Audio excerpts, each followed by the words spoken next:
mereka yang berbicara lembut, santun, tidak meninggikan suara, mereka lah yang sudah hatinya bertakwa.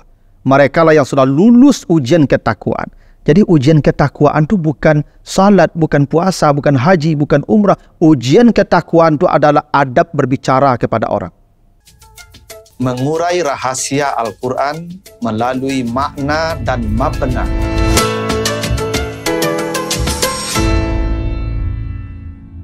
Assalamualaikum warahmatullahi wabarakatuh. Alhamdulillahi rabbil alamin. Assalatu wassalamu ala asrafil anbiya'i wal mursalin wa ala alihi wa ashabihi ajma'in. Para pemirsa program Makna dan Mabna yang dimuliakan Allah, kita lanjutkan kembali bahasan kita dalam struktur dan bangunan kata serta kalimat di dalam Al-Quran dan makna serta pesan di balik struktur bangunan kata dan kalimat tersebut. Kali ini kita akan bahas surat Al-Hujurat, ya, surat yang ke-49, yang mana surat Al-Hujurat ini surat yang mengajarkan tentang adab, bagaimana kita beradab kepada orang-orang yang kedudukannya atau posisinya lebih tinggi dari kita. Dalam hal ini Nabi yang berhadapan dengan para sahabat.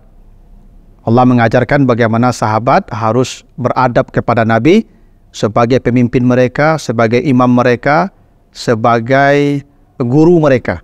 Maka untuk sekarang kita juga begitu. Kita harus beradab kepada orang yang lebih tinggi dari kita. Apakah guru kita, apakah orang tua kita, apakah kakak kita, apakah senior kita, apakah pemimpin kita. Ini salah satu ayat yang surat yang mengajarkan tentang adab-adab kepada orang yang posisinya lebih tinggi dari kita. Sebelum kita bahas ayat ini, asbab nuzul atau sebab turun surat Al-Hujurat ini adalah di tahun ke-9 setelah hijrah. Jadi surah Al-Hujurat ini turun di Madinah setelah penaklukan kota Makkah.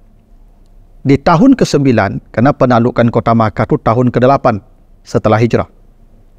Di tahun ke-9 hijrah itu, maka ada sebuah peristiwa yang disebut dengan Amul Wufud. Amul Wufud itu artinya tahun berdatangannya delegasi-delegasi dari berbagai macam penjuru Jazirah Arab untuk menyatakan keislaman di hadapan Nabi. Itu tahun ke-9. Karena kata Allah begitu di surah An-Nasr. Iza ja'a nasrullah wal fath. Ketika telah datang kemenangan dan penaklukan, maksudnya penaklukan kota Makkah, wa ra'aitan nasa yadkhuluna fi dinillahi afwaja. Engkau akan lihat manusia berbondong-bondong masuk Islam. Dulu sebelum penaklukan kota Makkah, Nabi berdakwah mencari orang satu-satu, ditemui orang, ditemui ini, ditemui itu, lalu diajak mereka masuk Islam. Sebelum penaklukan kota Makkah. Tapi setelah penaklukan kota Makkah, wa ra'aitan nasa yadkhuluna fi dinillahi afwaja. Manusia berbondong-bondong masuk Islam. Maka setiap hari dari pagi sampai sore berdatanganlah dari delegasi ini, suku ini, kabilah ini menemui Nabi untuk menyatakan keislaman mereka, dan itu disebut dengan Amul Wufud, tahun datangnya delegasi menemui Nabi. Nah, suatu hari di tahun ke-9 itu, datanglah satu kelompok dari Arab Badui, ya, disebutkan dari suku Bani Tamim. Jumlahnya sekitar 70 orang. Mereka datang di tengah hari ingin menyatakan keislaman kepada Nabi. Sementara Nabi sedang istirahat di kamar beliau. Itu kenapa nama suratnya Al-Hujurat. Al-Hujurat itu jamak dari hujrah. Hujrah itu artinya kamar.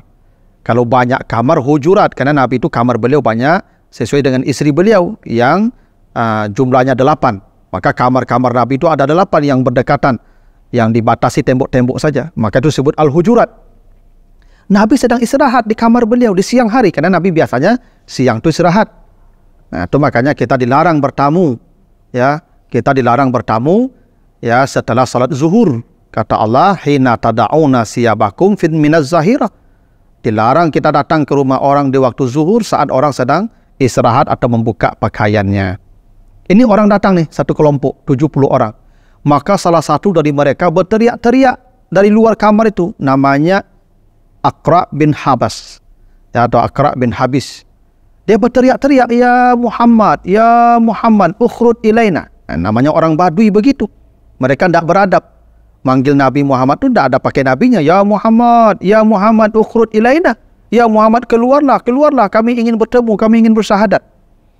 Ini adab yang kurang tuh ya kalau kita memanggil orang tuh ya dengan namanya, padahal orang tuh lebih tinggi kedudukan dari kita, itu tanda kita kurang adab.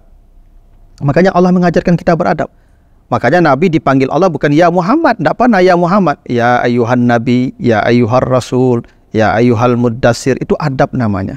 Panggil dia dengan gelar jabatan dia. Walaupun dia kawan kita, sama besar dengan kita, atau mungkin di bawah kita usianya, tapi ada posisi dia yang lebih tinggi, maka kita panggil dengan jabatan posisi dia itu. Nah, orang Arab Badui tidak, ya Muhammad, panggil, ya teriak-teriak, ya Muhammad, ukhrud ilaina. Maka turunlah surat Al-Hujurat ini di ayat yang keempat, kata Allah, innal ladzina yunadunaka min wara'il hujurat aksaruhum la ya'qilun. Mereka yang berteriak-teriak memanggilmu Muhammad, mereka itu orang-orang yang tidak berakal, kata Allah. Mereka yang berteriak-teriak memanggilmu itu orang yang tidak berakal. Itu makanya kita tidak boleh berteriak-teriak memanggil orang dari kejauhan. Karena berteriak-teriak memanggil orang itu tanda akalnya kurang. Kadang kita terbiasa teriak-teriak memanggil kawan. Kadang ada istri berteriak memanggil suami. Ya, kemudian dia mungkin ada pekerjaan di lantai atas, suaminya di bawah, dia bilang, "Pak, tolong ini ember ke atas."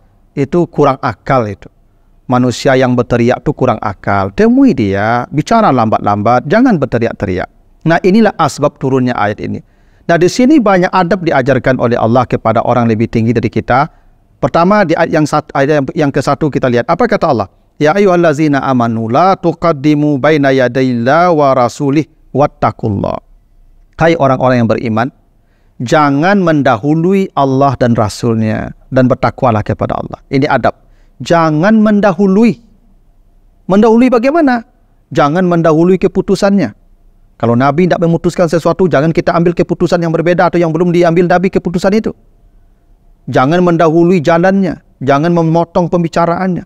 Jangan mendahului makannya. Ini penting, ini adab ini. Ya. Kalau ada orang lebih tinggi kedudukan dari kita, jangan didahului dia. Seorang istri, kalau di rumah, jangan mengambil keputusan yang suami Anda belum memutuskan itu. Itu mendahului dia. Karena dia pemimpin. Dia kepala, tidak boleh bawahan mendahului keputusan atasan. Jangan Anda membeli sesuatu yang suami Anda tidak tahu. Makanya kata Nabi, wa ma anfaqat min nafaqatin illa bi amrih. Seorang perempuan tidak boleh berbelanja kalau tidak ada perintah suami. Jangan berbelanja kalau perintah suami tidak perintahkan itu. Karena itu adab. Karena ada posisi lebih tinggi suami kita, maka minta izin dia, minta restu dia, ada ACC dia. Jangan mendahului dia, itu tidak beradab. Jangan mendahului pembicaraan dia. Seorang istri tidak boleh memotong pembicaraan suaminya karena dia kepala. Seorang anak tidak boleh memotong pembicaraan orang tuanya karena dia ayahnya, ibunya. Seorang murid tidak boleh memotong pembicaraan gurunya. Jangan mendahului pembicaraan. Kalau mau bicara, selesaikan dia bicara lalu minta izin bicara. Itu adab. Jangan mendahului. Jangan mendahului jalannya. Kalau ada orang yang lebih tua dari kita jalan, tidak boleh kita potong perjalanan dia. Kalau mau kita dahului, minta izin. Mohon maaf Bapak, Ibu, saya duluan ya, mohon maaf. Ya silakan katanya. Maka dululah.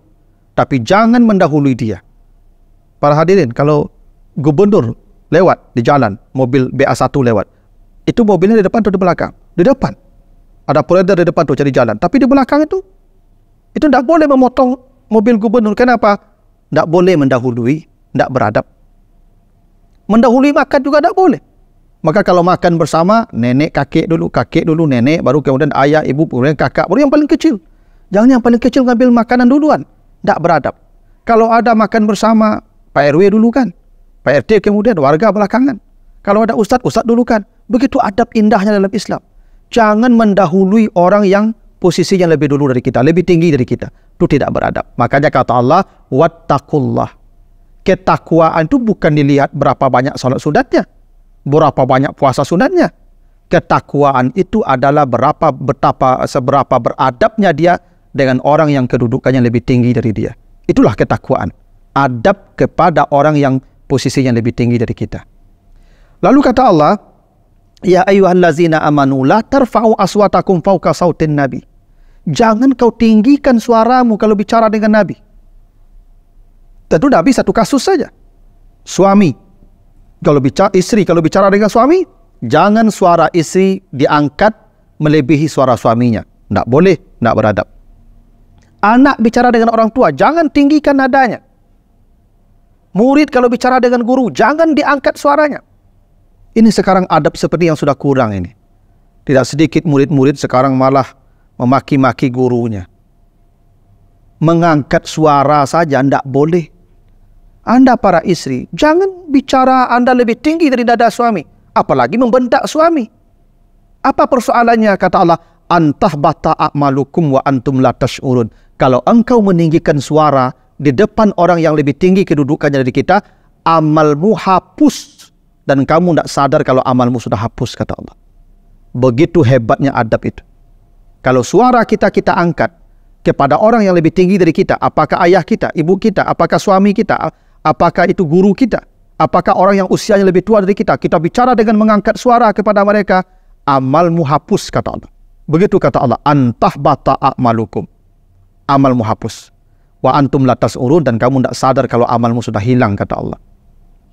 Makanya kata Allah di ayat yang ketiga, orang-orang yang melunakkan suaranya, innal ladzina yaghudduna aswatahum inda Rasulillah ulaikal ladzina imtahanallahu qulubahum littaqwa.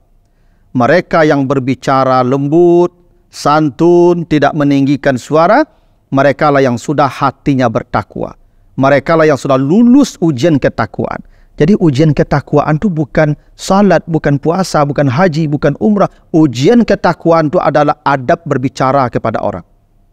Mereka yang lembut suaranya, yang santun nada bicaranya, yang pilihan katanya beradab, yang struktur bahasanya rapi, tidak menyakiti, tidak meninggikan suara, kata Allah, mereka lah orang-orang yang telah lulus ujian ketakwaan di hati mereka.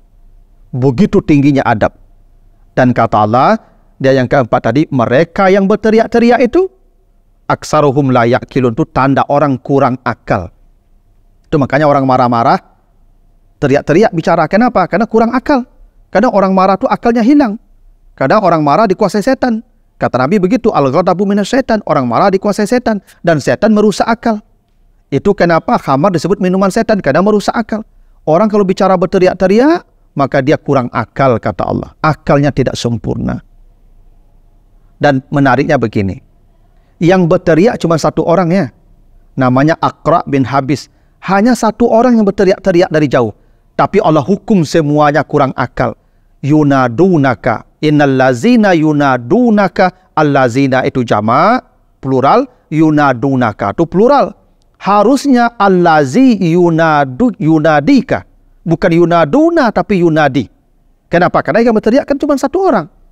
Aksaruhum la ya'qilun, harusnya la ya'qilu. Wa huwa la ya'qilu, tapi tidak. La ya'qilun. Banyak. Padahal yang berteriak cuma satu orang. Kenapa kok jadi banyak yang tidak berakal? Ini ketentuannya, bila satu orang berbuat salah di suatu masyarakat, tapi yang lain diam membiarkan kesalahan itu, maka dosa itu menjadi milik semua orang itu. Coba perhatikan cerita pembunuhan onta Nabi Saleh. Berapa orang yang membunuh onta Nabi Saleh? 9 orang. Kata Allah di surah An-Naml, wa kana fil madinati tis'atu rahtin yufsiduna fil ard. Yang membunuh onta Nabi Saleh itu hanya 9 orang, bahkan eksekutornya hanya 1. Tapi kata Allah, fadamdama fakazzabuhu fa'aqaru fadamdama alaihim rabbuhum bizambihim fasawaha. Tapi dihukum semua. Fa'aqaruha, seakan-akan semua yang menyembelih onta. Walaupun yang menyembelih 9, walaupun yang membunuh cuma 1. Tapi fa'aqaruha, seakan-akan semua orang yang menyembelih. Makanya mereka dihancurkan semua, bizambihim, padahal yang berdosa cuma 1 atau 9 orang. Kenapa? Bila masyarakat diam melihat kemungkaran, maka semua masyarakat itu menanggung dosa kemungkaran 1 orang itu. Itulah kenapa walaupun yang berteriak 1 orang, tapi dianggap semua yang berteriak. Allazi innal lazina yunadunaka. Bukan allazi yunadika, tapi yunadunaka. Kejahatan satu orang itu dipikulkan dosanya kepada semua orang bila masyarakatnya diam melihat kemungkaran itu. Itu kenapa perintah agama, bila kamu melihat kemungkaran, rubah segera dengan tanganmu. Tidak mampu dengan lidahmu. Jangan diam. Karena diam terhadap kemungkaran itu berarti menyetujui kemungkaran itu terjadi. Itulah di antara pesan yang ingin Allah sampaikan di surah Al-Hujurat ini. Tentu banyak sekali pesan di sini. Karena keterbatasan waktu, kita bahas sampai ayat yang keempat saja. Mudah-mudahan ada manfaatnya, lebih kurang mohon maaf. Wassalamualaikum warahmatullahi wabarakatuh.